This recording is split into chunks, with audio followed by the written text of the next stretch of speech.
You're listening to the Dibbly Dobbly Podcast. Remember to like, share, comment, subscribe, and click the bell to make sure you get the latest episodes of the podcast. Be sure to like and share our Facebook page and follow us on Twitter and on Instagram.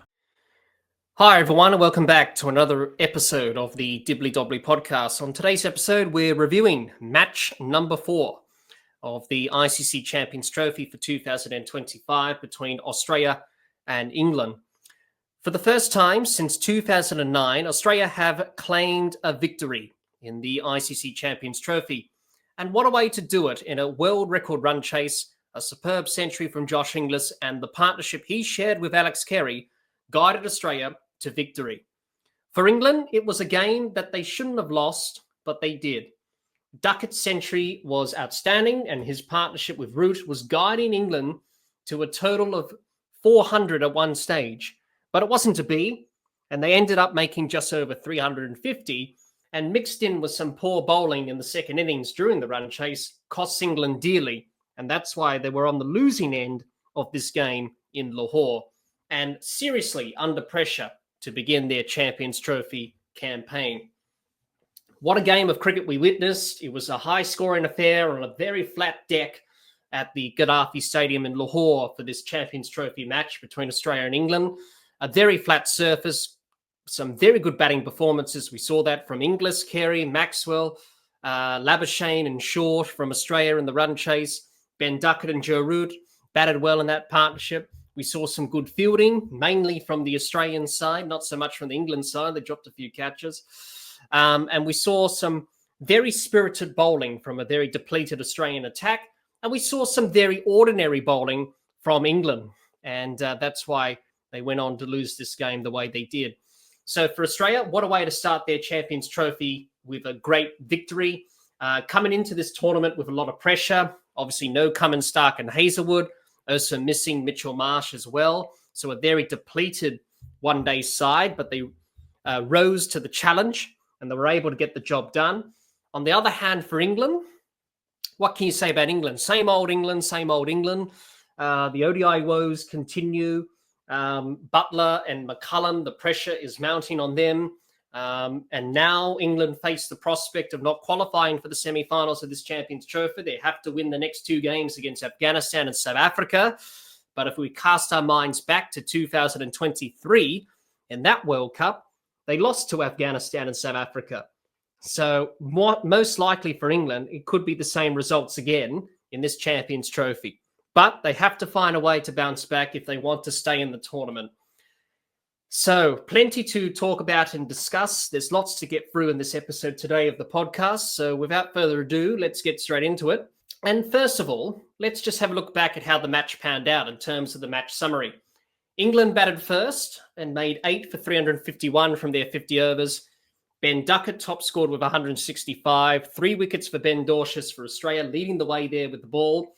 Australia needed 352 runs to win, and they chased it down with 3 overs to spare, finishing on 5 for 356.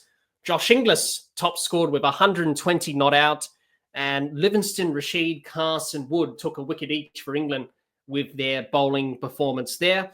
Australia won by 5 wickets, and Josh Inglis, rightly so, named player of the match for his superb 120 not out in a world record run chase for Australia. So that's pretty much how the match panned out in the end for Game 4 of this ICC Champions Trophy for 2025 between Australia and England. Now then, let's move on and talk about some of the key moments and key factors that really decided this game in Australia's favour and really were pivotal in terms of the outcome of this game. Well, basically, there were 2 moments. Josh Inglis and Alex Carey's partnership, 146 for the 5th wicket. They came together when Australia were 4 for 136, and that was around about the 23rd over of the innings. So Australia nearly halfway through the innings, losing 4 wickets after a great partnership between Marnus Labuschagne and Matt Short of 95 for the 3rd wicket. They lost a couple of wickets. Labuschagne and Short departed. Carey and Inglis came together with Australia 4 for 136 under some sort of pressure, but both of them combined well. And that partnership was really the key moment in this match in terms of Australia going on to chase down a very big score of 350 plus. Also, another key moment was Jofra Archer. Jofra Archer dropping Alex Carey on 49. At that stage, Australia needed 102 off 72, and that was in the 38th over. So Australia still needed 102 off 72, and the run rate was creeping up towards 8 and over at that stage, and Jofra Archer dropped that catch. I think it was off probably Adil Rashid, I think it was. He dropped the catch, and that was pretty much a key moment as well. They got Carey out soon after England. He went on to make 69 in the end, Carey. So he was out soon after. But really the damage was already done with the partnership between Inglis and Carey at that stage of the game. So those were the couple of pivotal moments in this game that really decided how this game went in Australia's favour, really. The Inglis and Carey partnership and the drop catch that Jofra Archer dropped when Australia still needed 102 off 72 was really a telling moment in this game. Now, let's talk about Australia and talk about their performance in this game against England to begin their Champions Trophy campaign. And you've got to say, what a win for Australia to begin the tournament. It's the second highest successful run chase in Australia's ODI history, following the 359 that they scored against India in 2019, which was in Mohali, which was a very wonderful performance on that occasion, if people remember that game in 2019. So to do it for the second time just shows you that how difficult it is to chase 350 in an ODI. You need a lot of things to go your way.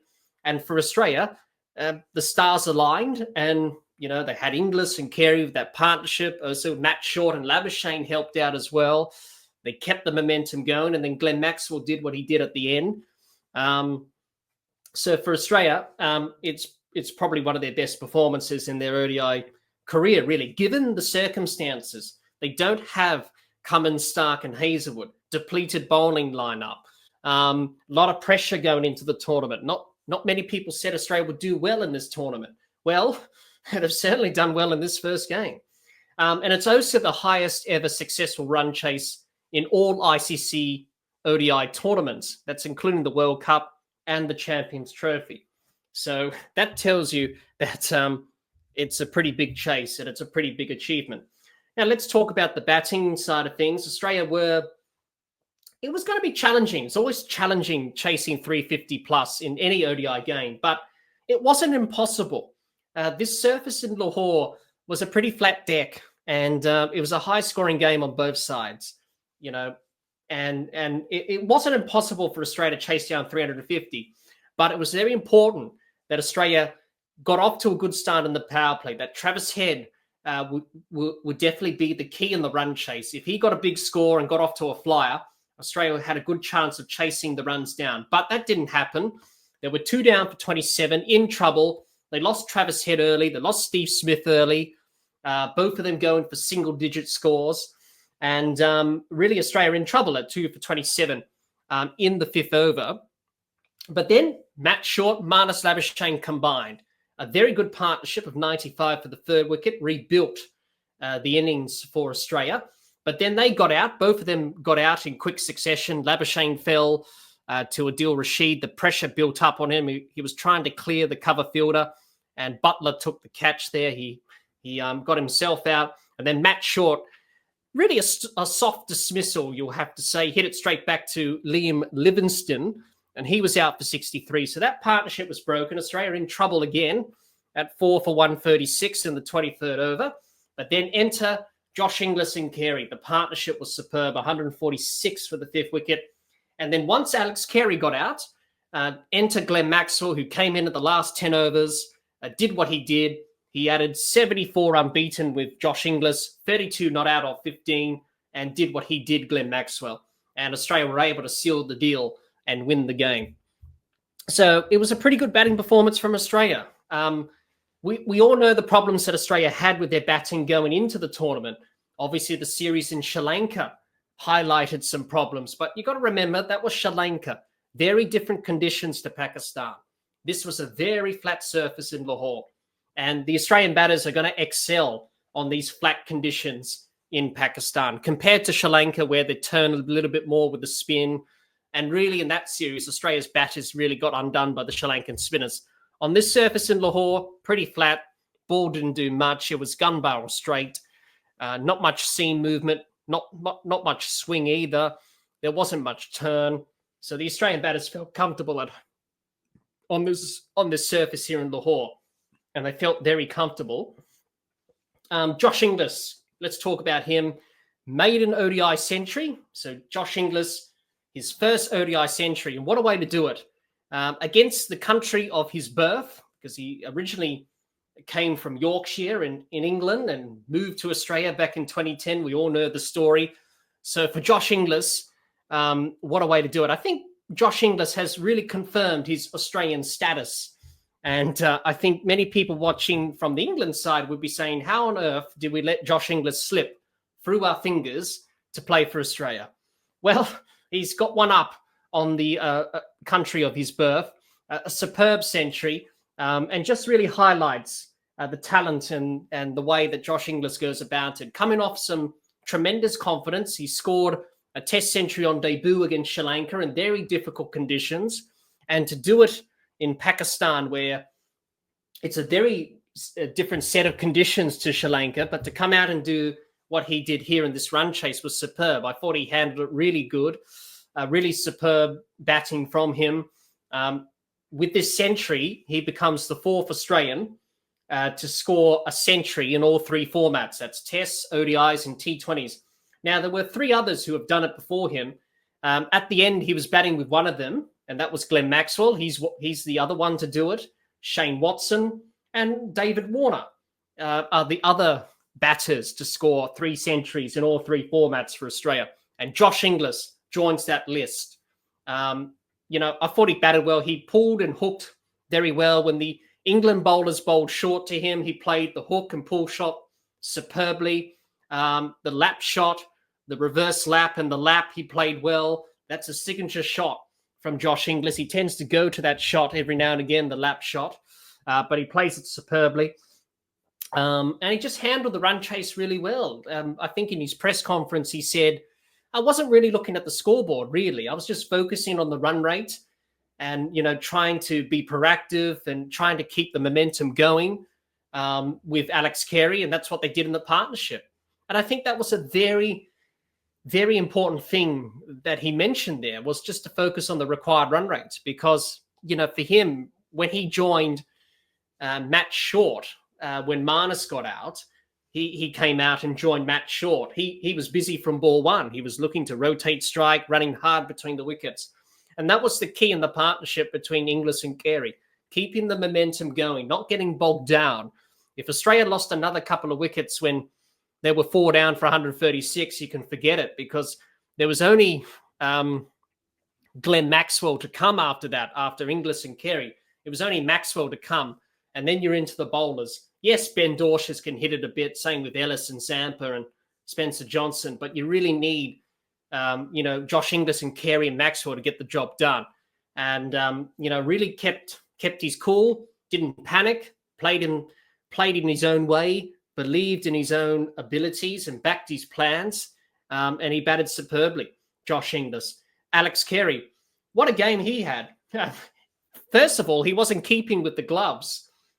Just played as a specialist batter in this game. And obviously that's the way it's going to be in the ODI setup, because Josh Inglis is the preferred keeper in ODIs and T20s. So for Alex Carey, what a game he had. Brilliant runs that he scored, 69 off 63. Very cool, calm and collective. That's what Josh Inglis needed in the partnership. Someone just to keep a cool, level head. Carey provided that in the partnership. He batted well. Played the spin of Rashid, Livingston and Root superbly. Took on Wood and Archer when they bowled a bit short. Did well to target Bryden Carse, who had a bit of an off night. And Carey just went about his business. He's probably been Australia's best batter for the last couple of years. And I'm so glad, and I think everyone is glad, that he's able to get a spot in this ODI setup. Because if he's in form, you pick him. And we showed that in this game. He showed that form, to come in when he did. Australia in a bit of trouble. to rebuild with Inglis in the way they did. The strike rate, the scoring rate was fast. Even watching the game myself, when Inglis and Carey combined together, you just don't know how fast they score. They scored pretty quickly. One moment the partnership was on 0, the next moment was on 50, then 100, and then 146. So just the way they scored was superb in terms of using these conditions to their advantage. And he also took 3 very good catches, Alex Carey. The first one to get rid of Phil Salt, and that was off the bowling of Ben Dorshus. It was the first wicket of the innings. And he was at mid-on and took a very one-handed screamer, which was a superb catch. And then also he took another catch to get rid of Harry Brook, which was full stretch, diving, looking over his shoulder. And that was off the bowling of Adam Zampa. That was a key moment in the game for Australia in terms of restricting England to a score of 350.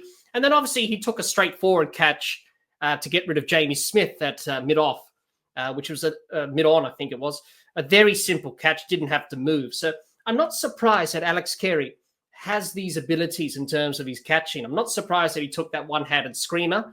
You can see in his fielding, Alex Carey with that AFL background, playing Australian rules football, AFL cricket in terms of running and covering ground and catching and marking, as they say in AFL. You can see that with Alex Carey, even when he's wicket-keeping as well. And it's a great skill and asset to have. And I'm not surprised that Carey did well without the gloves, because of that AFL background, he has the ability to cover ground with the fitness that he's built over the years, but also the hand-eye coordination in terms of marking in AFL and also catching a cricket ball in cricket. Not a surprise that he took those catches in the way he did.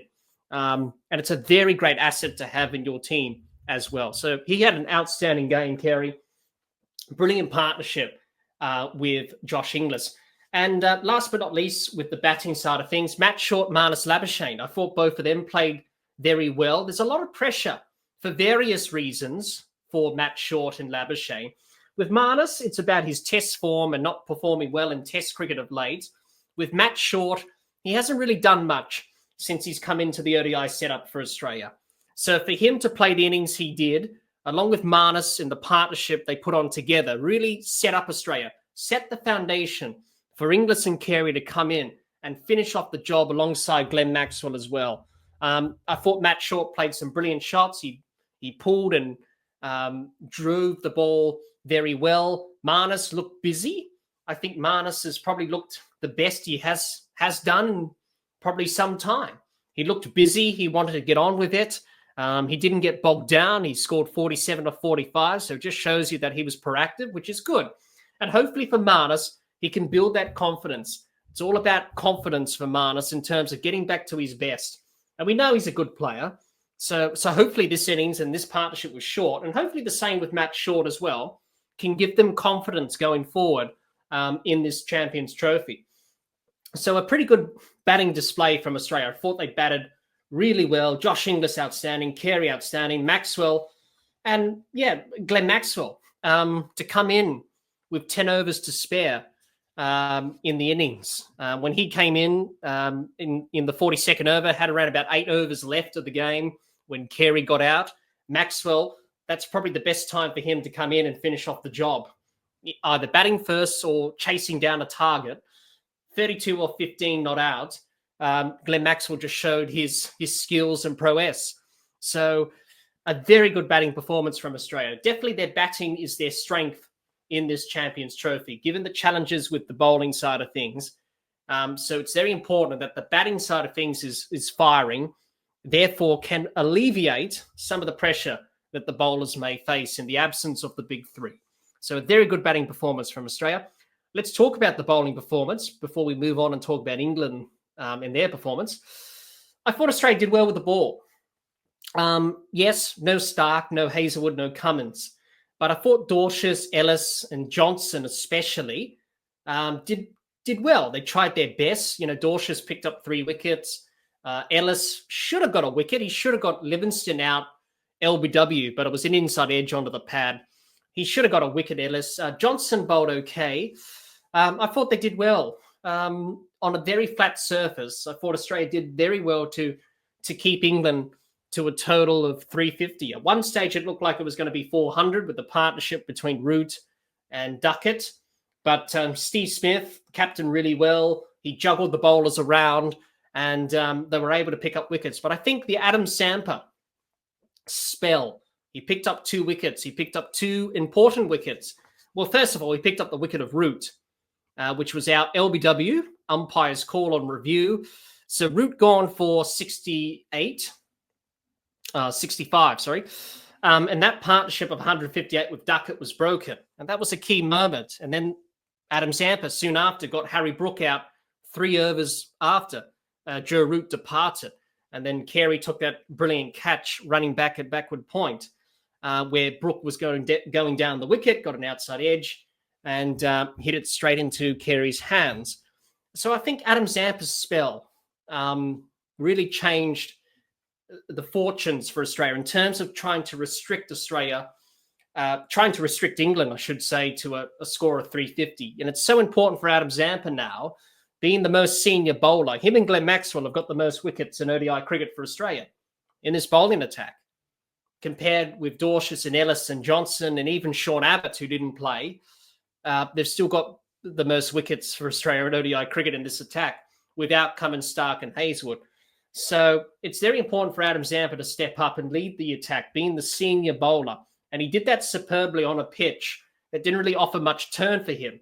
So he picked up 2 important wickets, and Maxwell and Labuschagne picked up wickets as well. You know, Labuschagne picked up, a couple of wickets. He even bowled the last over of the innings, and maybe that cost a little bit in terms of keeping England under 350. At one stage, it looked like Australia were going to bowl England out for under 350.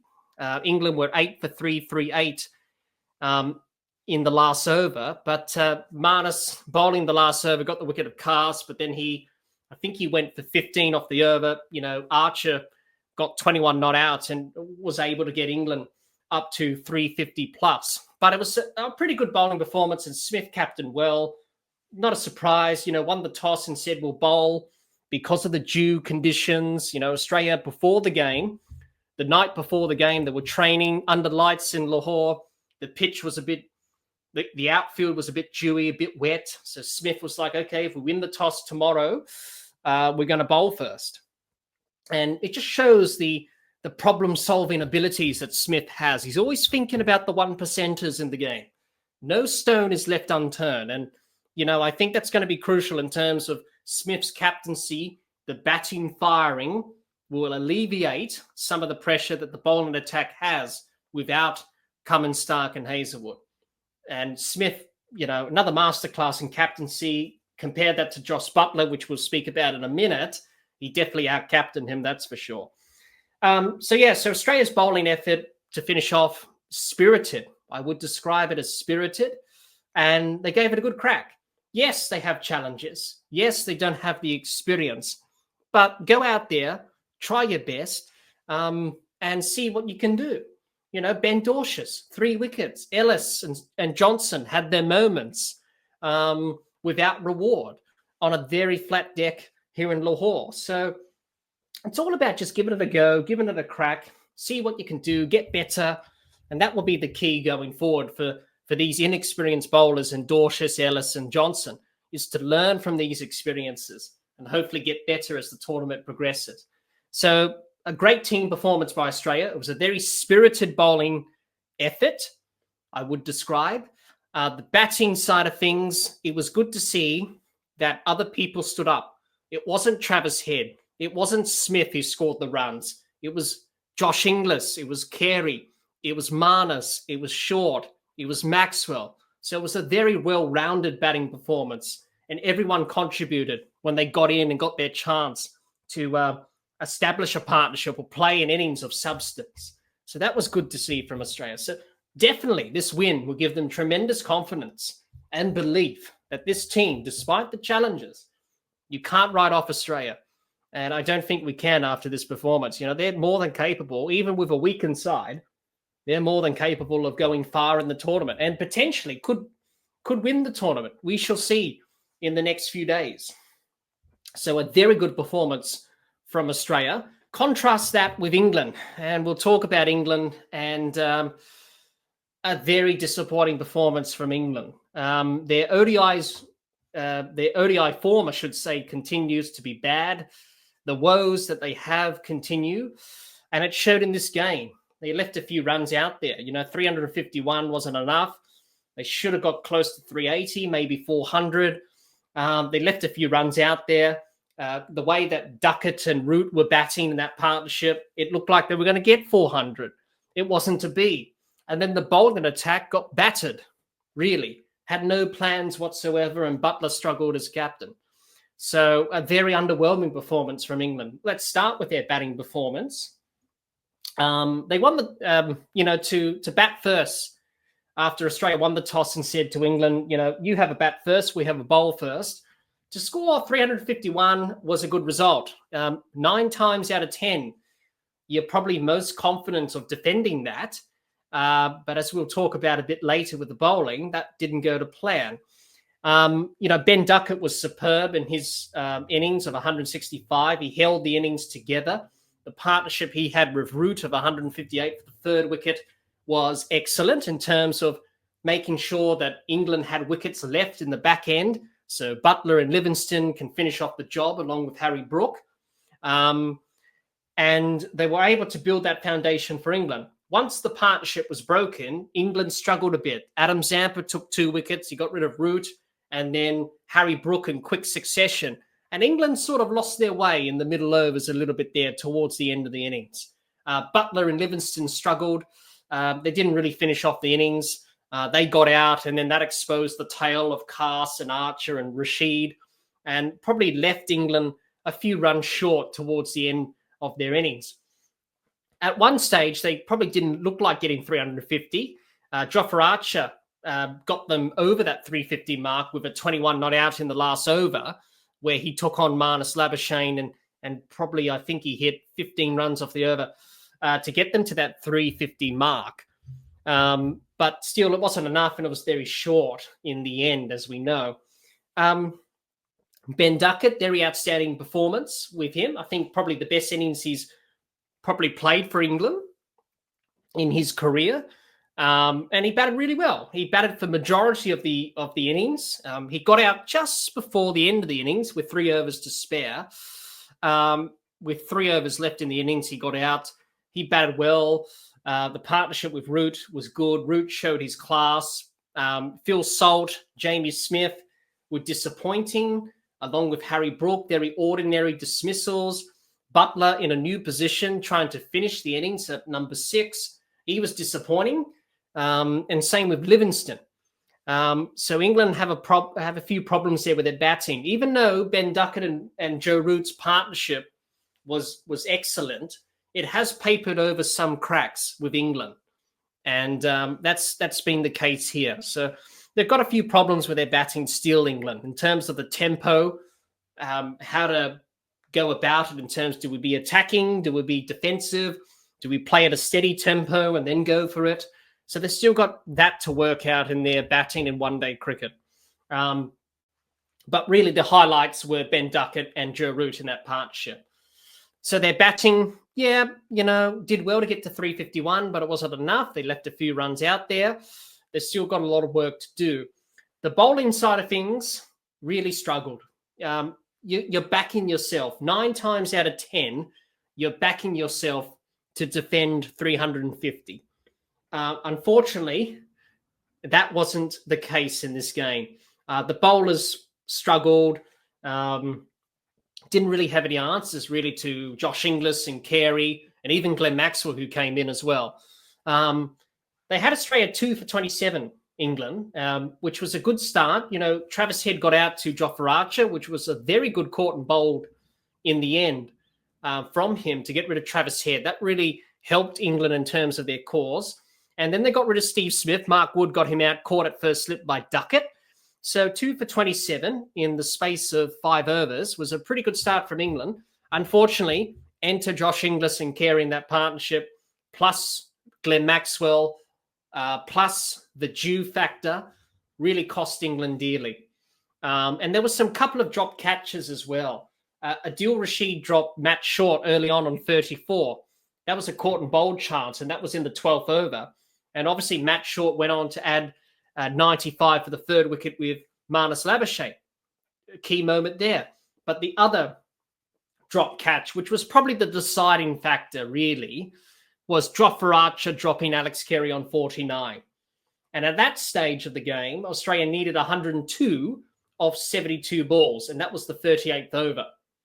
So if Carey got out there and then Glenn Maxwell came in early, could have been an opening for England there to really put them under pressure, because if Glenn Maxwell got out in that situation as well, you had the bowlers to come in Dorshus, Ellis, Samper and Johnson. So that was an opportunity that England missed.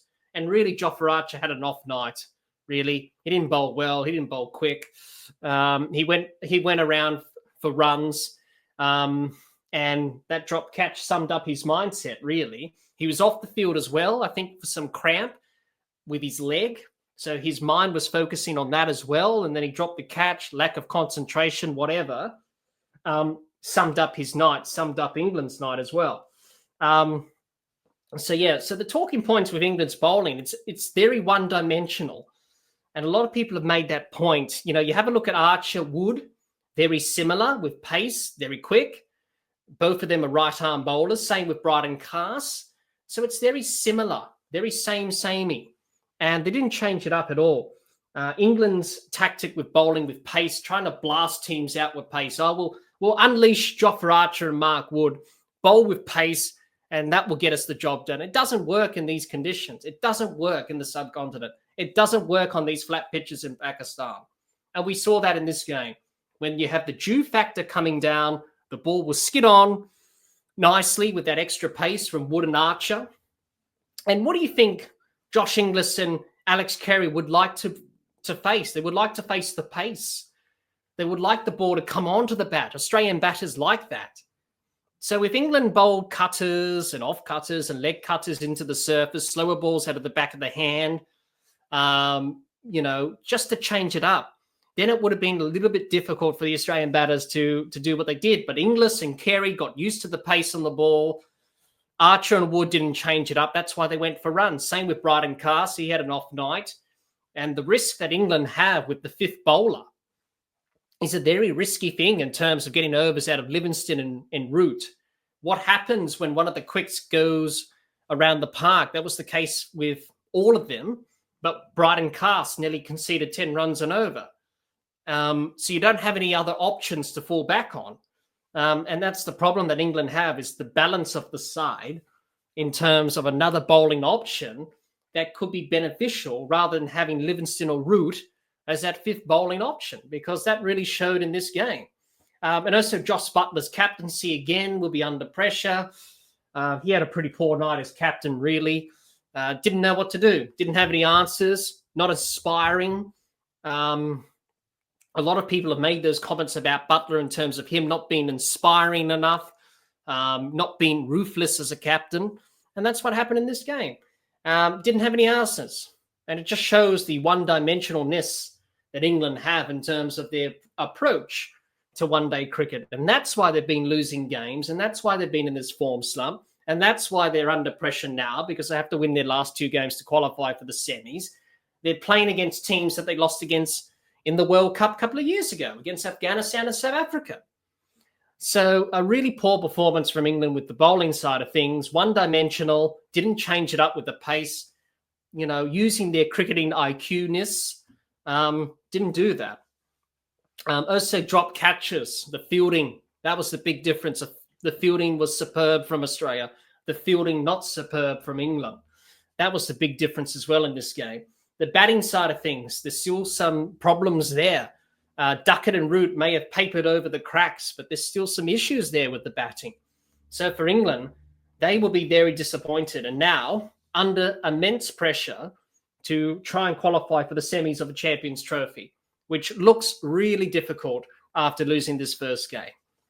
They will definitely rue the missed opportunities, and they'll definitely be disappointed with the way they performed in this game against Australia. What a game of cricket we saw here at Lahore at the Gaddafi Stadium.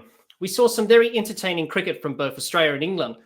We saw two outstanding innings from Josh Inglis and Ben Duckett, and also some great fielding from the Australian side as well. Going into this ICC Champions Trophy, Australia were predicted not to win a game or to do well, given the challenges they faced without Cummins, Stark and Hazelwood in the bowling attack. But despite that, they rose to the challenge in this match against England. Chasing 350 is a great achievement. A wonderful display of batting from Inglis and Carey and a spirited bowling effort got them over the line. This win will give them lots of confidence going into their next match against South Africa on Tuesday at Rawalpindi. For England, it was a mixed performance. They did well to reach 351, all thanks to a wonderful century from Ben Duckett. But their bowlers couldn't get the job done, and Wilru missed opportunities that cost them dearly in this game. Now they need to win against their last two games against Afghanistan and South Africa to have a chance of qualifying for the semi-finals. But that will be a challenge. Their next match against Afghanistan on Wednesday at Lahore is a must-win. But in the 2003 World Cup in India, they lost to Afghanistan. England will need to sort out their problems quickly. Otherwise, it could be another failed tournament yet again. Thanks everyone for listening to our review of match number 4 of this ICC Champions Trophy for 2025 between Australia and England. If you're watching or listening to this episode of the podcast on our YouTube channel, let us know your thoughts on match number 4 of this ICC Champions Trophy for 2025 between Australia and England in the comments. We would love to hear what you have to say. Thanks for watching and listening. Until next time, keep safe and bye for now.